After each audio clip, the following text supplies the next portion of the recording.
It was 2005, I was in Kununurra and was planning on doing a day trip to the Bungle Bungles. As always, my plans changed when I figured that Horse Creek wasn't that much further down the track, and I had time on my hands.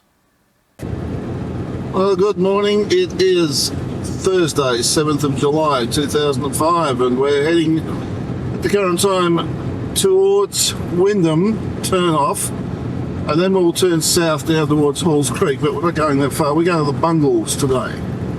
But in the meantime, this country around Kununurra is incredible.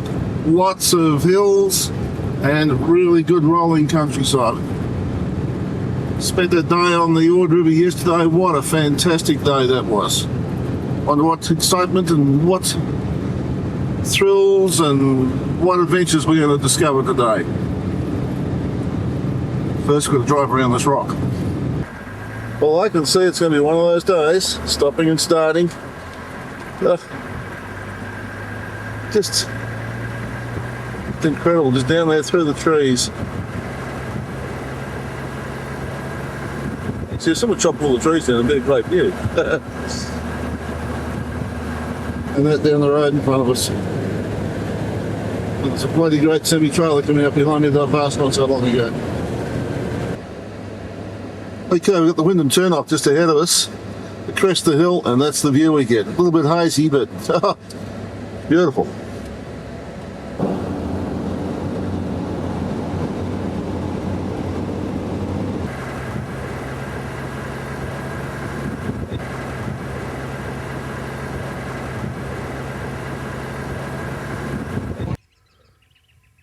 Well, we've been running through some flat country for a little while, with the hills running alongside of us, but we're actually running through a cutting in the hills at the moment. But look at that view ahead of us. Just absolutely amazing. This country really turns me right on up here. There's something about, I've been through a heck of a lot of hills and things this trip. And mountains, or whatever you like to call them, but these things seem to have so much character. This is what I'm running alongside at the moment.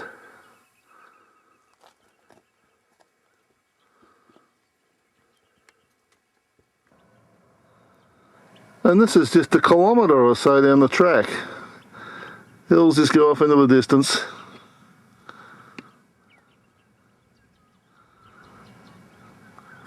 It just seems to be hills behind hills behind hills behind hills.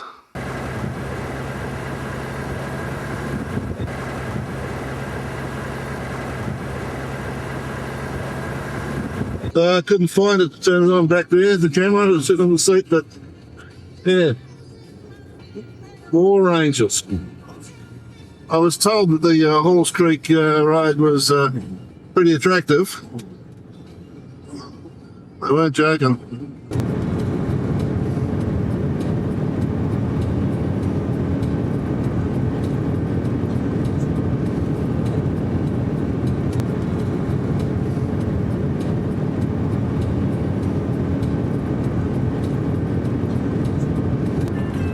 Well, when we're at school, we hear all these names of places, and Turkey Creek was one, now called Warnham, and this is Turkey Creek.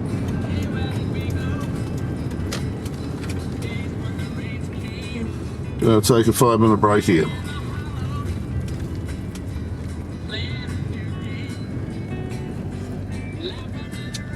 Caravan parks, all sort of facilities. Oh my goodness, there's got to be nearly 40 odd people in that shop at the moment. It's flat strap. The guy says it's always like this. Righto, well, we're on our way. We're still about 100 kilometres from the turn-off. And then we've got about 50 kilometres of real rough road to get into the Bungles, so let's get moving. Okay, there's 2 choppers standing by back there to take people out flights over the Bungles, so I dare say they do a roaring trade in that sort of business. We're not going to look at it from the air, we're going to look at it from the ground. Okay, that's Warnham, Turkey Creek. Quite a large community here. That would be a school, I'd imagine.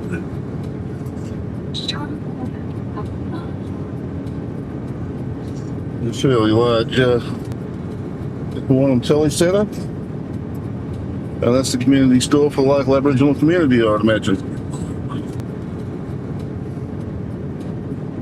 Back on a roll again. I've done that before, haven't I? Okay, this is just south of Turkey Creek, and the hills here tend to be a totally different composition to what the hills are back towards Kununurra, or certainly north of here at this point in time anyway.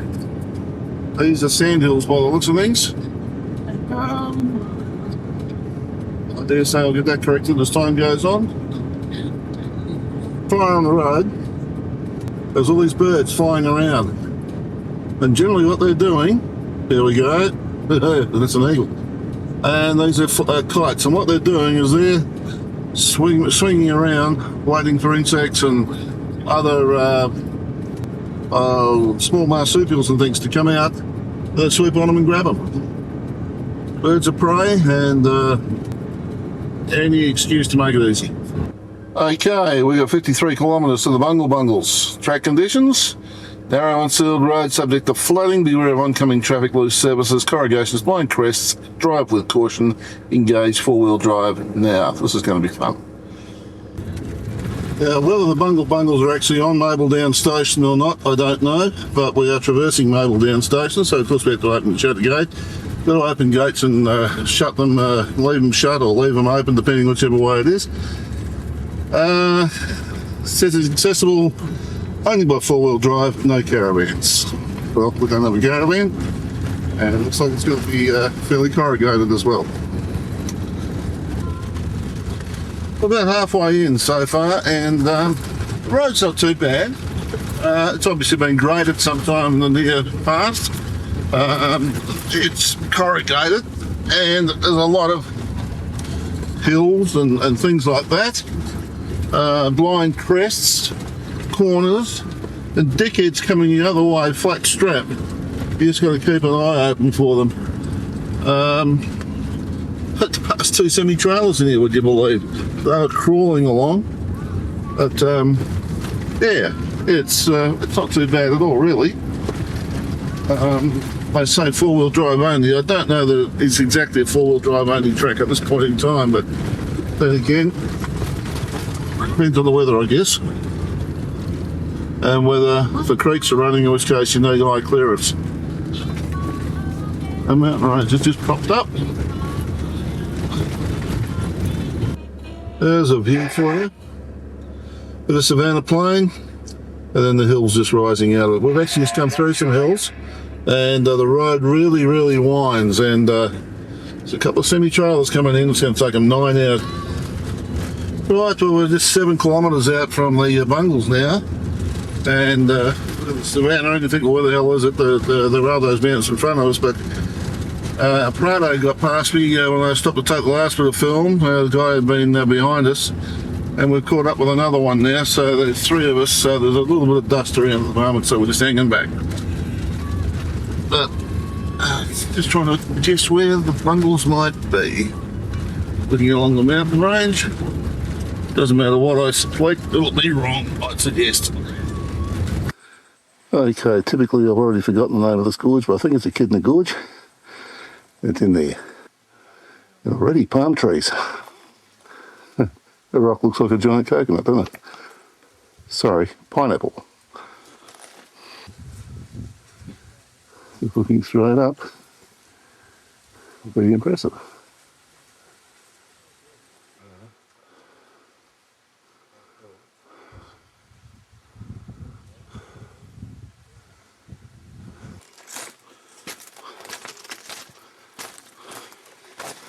And deeper into this.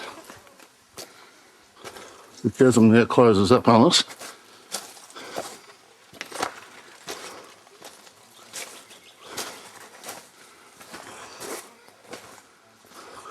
You know, of course, if something wanted to drop from above, you haven't got much hope of avoiding it from here, that's for sure.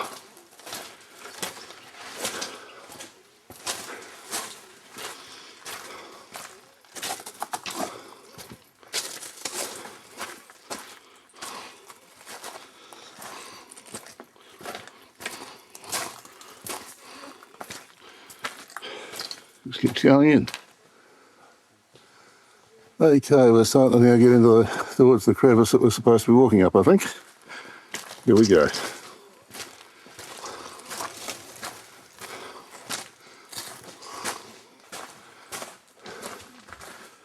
The pathway is obviously a creek bed during the wet season.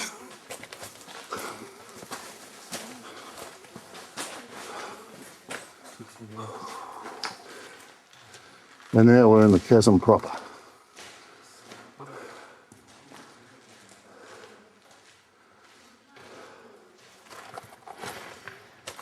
It's starting to get a little bit less light in here. Which is why I suggest you come in the afternoon, because the sun only shines in here in the afternoons, apparently. And the hole is what we're heading for.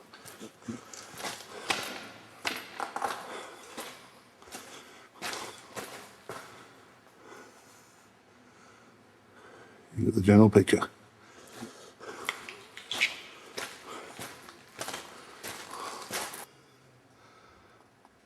And on it goes, winding its way in and out.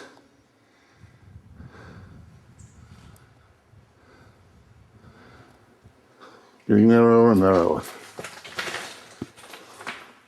This could be scary in an earthquake, I'll tell you that much.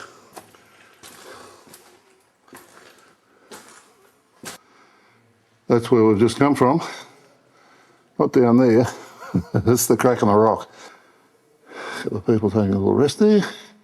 This is a huge chasm in the scheme of things.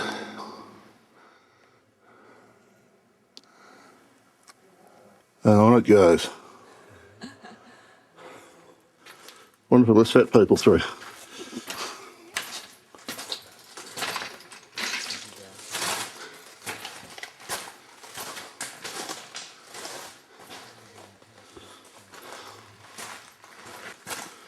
Around the corner. Now apparently this is about 2 kilometres.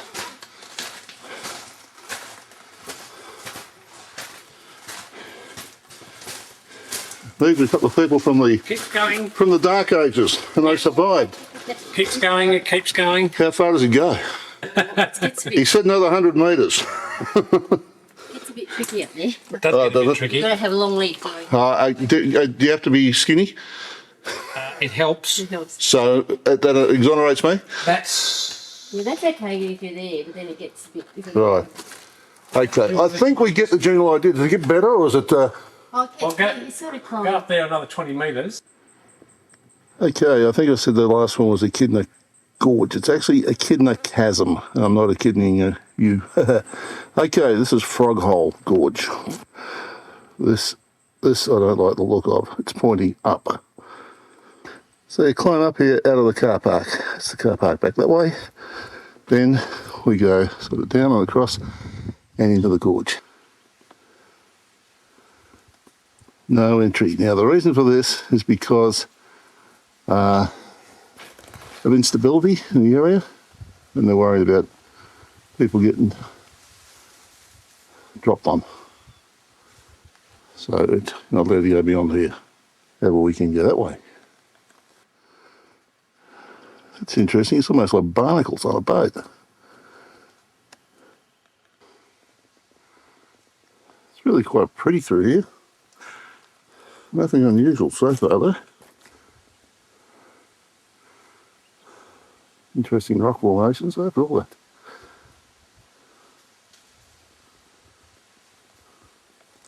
Bit of a balancing act up there. Different trees here in the park. Palms, of course. Got a nest up there. Just the colour of the rock. It's almost like rust. And this has me thinking we're heading back to the car park. Well, that was Frog Hole. That one was a bit of a fizzle, I feel. Okay, well, what we haven't established is where the honeycomb bungle bungle type things are, and whether we're actually going to get to see them at all. Maybe you have to fly over the place to see those. But anyway, this is much as we're seeing at the moment. Some amazing rock formations here, incidentally. Okay, for example, if you look at this rock face just in front of us, and then look at the hill behind it, it's standing more back. It's almost as though this is a wall standing in front of the rocks, the rock set up behind it.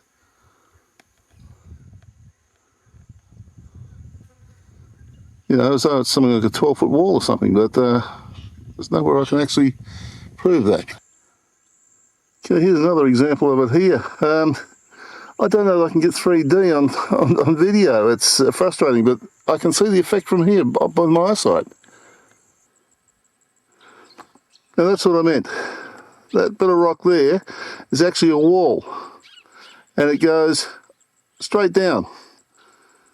And look at the gap between it and the rest of the range. Phenomenal. Well, this is Bungle National Park. This is the Bungle Bungle Range. Unfortunately, we've got a cloudy day. We don't have the sun out shining its magic beams on it. Okay, down there is a car park, and we've managed to get ourselves a couple of Sherpas, climb the hill, and this is what we can see. Now, is that the Bungle Bungle things or not? Little knob thing.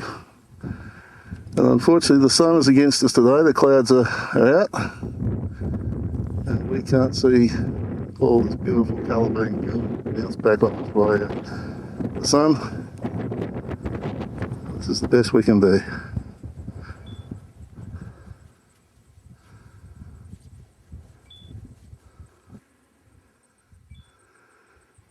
Meanwhile behind us, this is the range we came through to get here. It was an enjoyable drive, apart from some idiots who felt that they needed to drive at 4,000 miles an hour to get out of the place.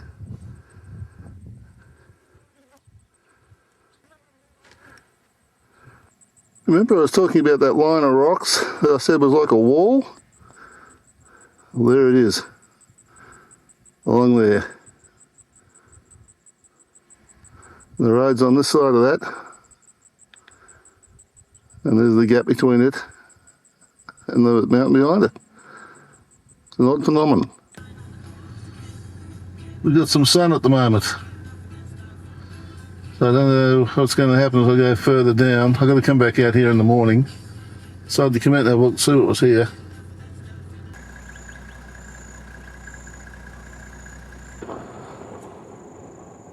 Okay, well I have ventured around the back towards Pickaninny Creek, and I'm definitely coming back in the morning.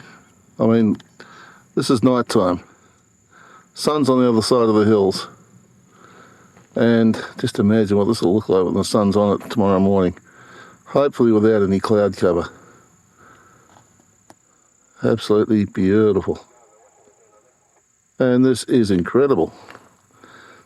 Now this is not a good view from here, but when you get down the other side there, but tomorrow morning.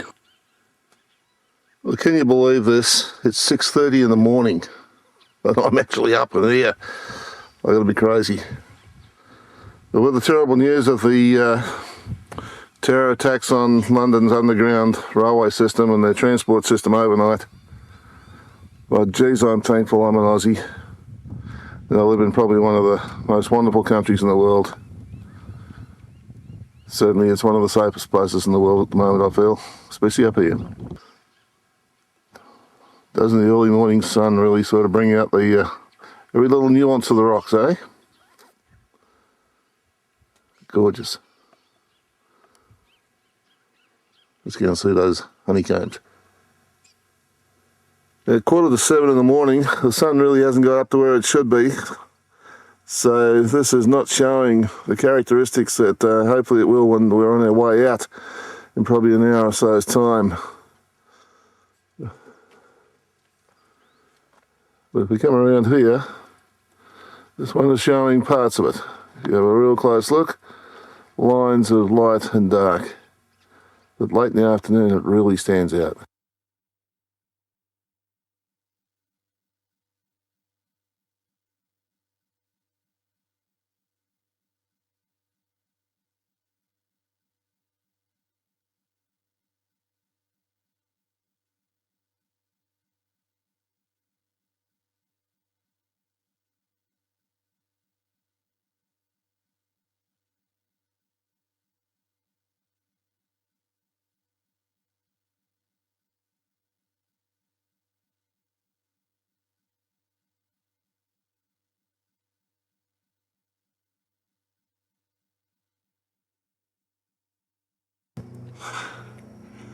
Planes buzzing overhead. The tour operator's having a birthday at the moment. Okay, I've chosen the Domes Walk at this point in time.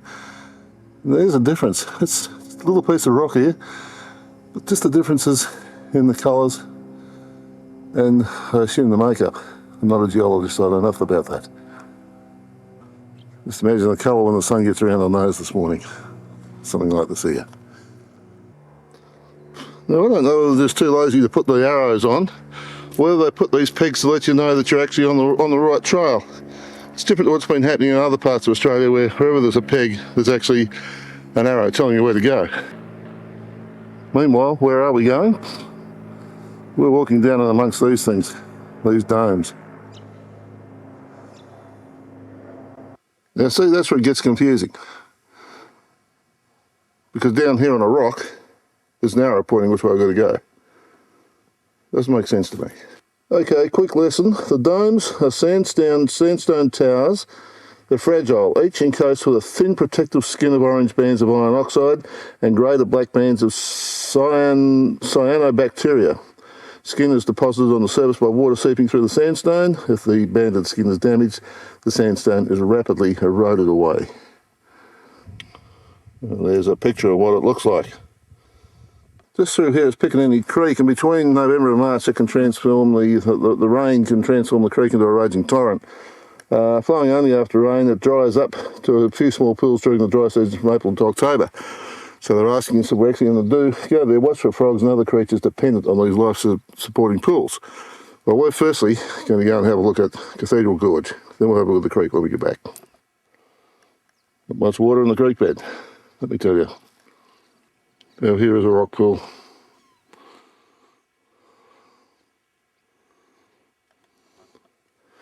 How's this for intimidating? Look at that thing winding up around the tree there. It winds all the way up and around the top and back down the other side, just like a snake. Boa constrictor or something. Now there's a footprint if ever I saw one.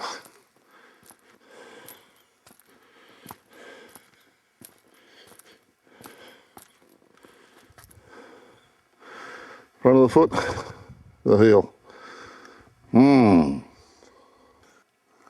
This is starting to look pretty good in here. There's a sign telling me I've got to go right. That's the view back out. Now when the water flows down here and tumbles into some of this quicker rock, a few dangers for young players in there. Decent trap holes.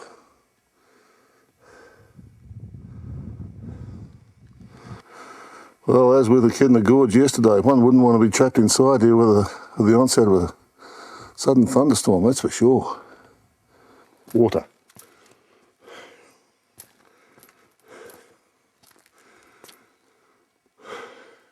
Imagine the amount of water pouring off down off the rocks if it rained in here, eh?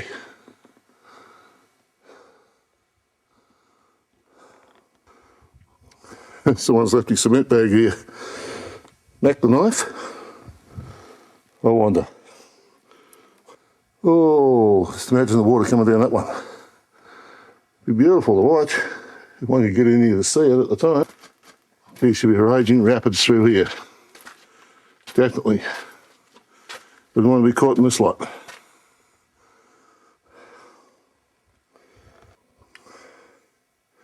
Let me tell you, this climbing up here is not for the aged or the infirm either.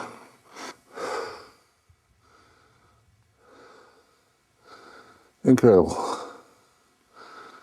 Despite all the water that would flow through this, still nice and green. Because most of this stuff would get well and truly knocked about, as we just saw in the Ord River thing. Now, there's a bundy that makes you just stop and think, I wouldn't want to be underneath this if it suddenly decided to let go. End of gorge, more waterfalls, potentially.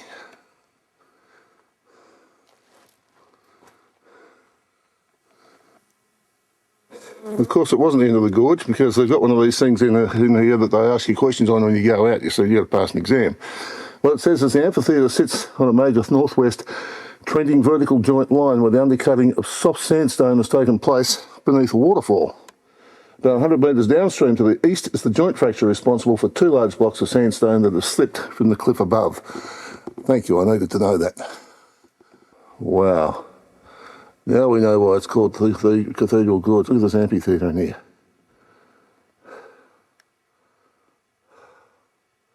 Huge natural amphitheatre.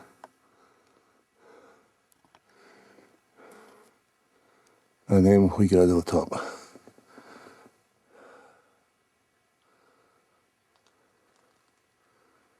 Ain't nature amazing?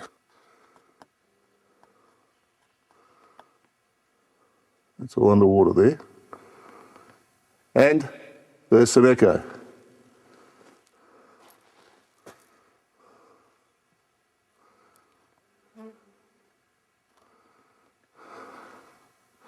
Lots of sand. You wouldn't walk in here in sandals. There's a lot of people I see doing it. I've made mention of this before. A pair of steel blues is what you need. Just look at the way that wall's been eaten away.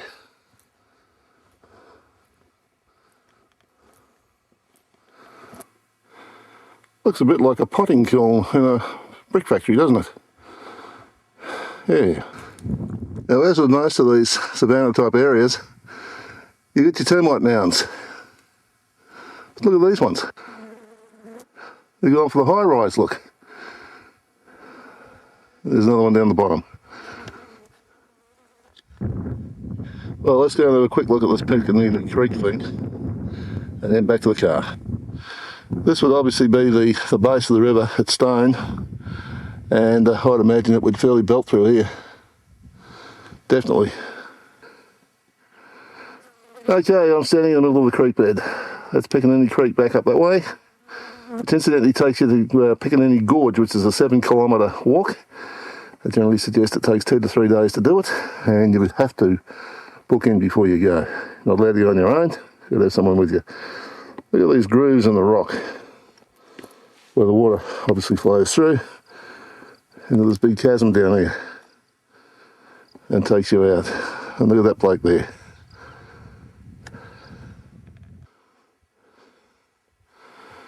Righto, that's this part of the trip. Back to the car. Now it's early morning, I don't know what the time is right at the moment, probably somewhere around about 8, 8:15, something like that. So it's the cool of the day, but it is, for all that, still pretty hot going, but there's a breeze blowing. But funnily enough, because of the corridors, it's amazing you can stand in one spot and not feel it, shift a metre to your left, and you've got it. Again, a little bit more on the prevailing wind type lesson thing. I'm walking and breathing fairly normally, as you can tell. Okay, there's a few more people here now, what there were when I came, or when I arrived. But this is what it looks like at this time of day. And this time of day is 8:15.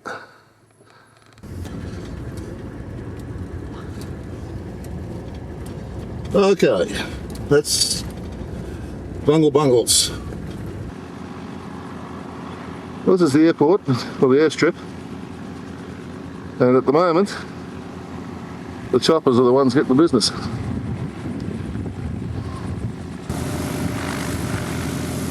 Guys about ready to take off. Real big, aren't they?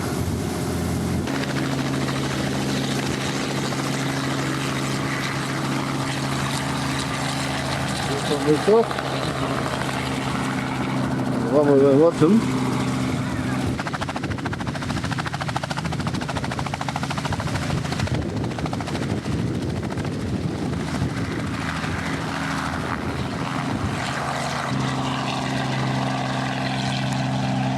Well, you head off, hang them out the doors. Okay, I don't know whether this is going to show us too much, but this is the type of road that we're travelling on. It's not too bad, but because we're going through a mountain range, twists and follows around with the ridges and the grooves and all that sort of thing. So it's fairly up and down, and a lot of blind crests, a lot of blind corners. Down there, for example. And then you get some clown comes through at 400 miles an hour on Gilbert Road plus his. So that's the way it goes. This is beautiful four-wheel drive country, there's no doubt about that. There we go, up a corner, over a ridge, through a gully, up over another ridge, and then the road flattens out ahead of you, but sort of country we're heading through. This is heading back to the main road from the Bungle Bungles. And as you can hear, there's a fair bit of corrugation there as well. The place to look after your vehicle, but you get these clowns that go through. Now here's a good one. A little to the left here, and a blind spot right on top of the hill. You're on top, you can't see a bloody thing over the top till you get over it. Then they come howling over the top of it. Righto. Okay, here's one of the buses, and going out in front of it, semi-trailer with a tractor on board. Okay, when I came out the Bungles, I decided there's only another 100 kilometres down the road to Halls Creek, so a bit stupid coming all this way and not seeing it. So here we go, we're coming into Halls Creek, and rather a bigger community than what I probably expected by the looks of things, compared to when we start thinking about what was seen on the road and other places. Hotel and all the rest of the stuff here. A liquor store in a corner, supermarket.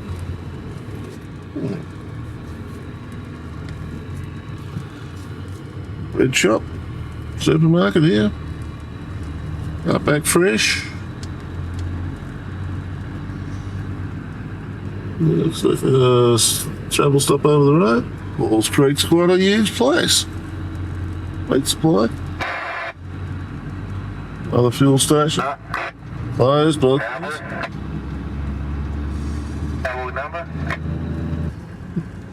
more little stores. This place is a real. Apparently, it's going to be growing. They're putting in the swimming pool area, expanding the hospital.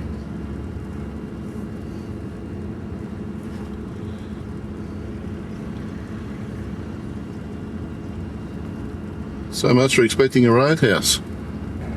Taylor Store, Camping Automotive Hardware, Manchester Toys and Gifts.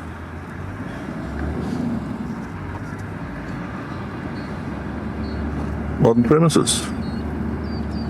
Fairly large indigenous population, as you would expect. No, quite impressed with this. Compared with what we saw in the Northern Territory, there's just a few towns over there. Sports ground being watered. Decision needs to be made. I'm going to have a look out here at a few things. Old China Wall and Old Town. Do I continue on along the Duncan Highway and back up to the Victoria Highway, which will put me back in the Northern Territory, and go back to Kununurra that way? That's the decision to be made.